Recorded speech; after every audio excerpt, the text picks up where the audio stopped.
Mon école, c'est quoi pour moi? Qu'est-ce qui se cache entre les murs de ce grand immeuble postmoderne, là-bas dans le centre-ville? Les pas résonnent dans ces couloirs il y a presque 70 ans. 68 exactement.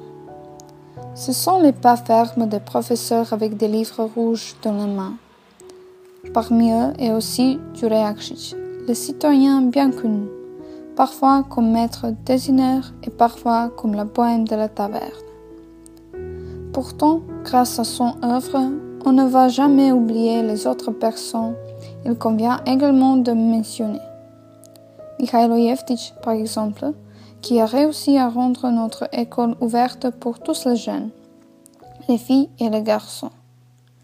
Et puis Sreten Mirković et Jovan Ivković, les professeurs et même les combattants de la Première Guerre mondiale. Il y a aussi une date qu'il vaut mieux remarquer. Le 19e septembre 1946. Ce jour-là, l'école a acquis son nom officiel, Gymnasie Svetozar Marković.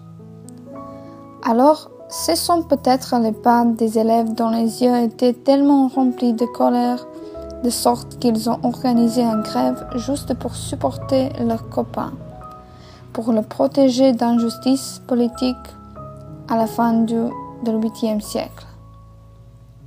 La même colère est maintenant exprimée par les couleurs vives du graffiti sur la façade du sud. Mais en fait, il est probable que les pas appartiennent à nous, les élèves ordinaires, ni les enfants, ni les adultes.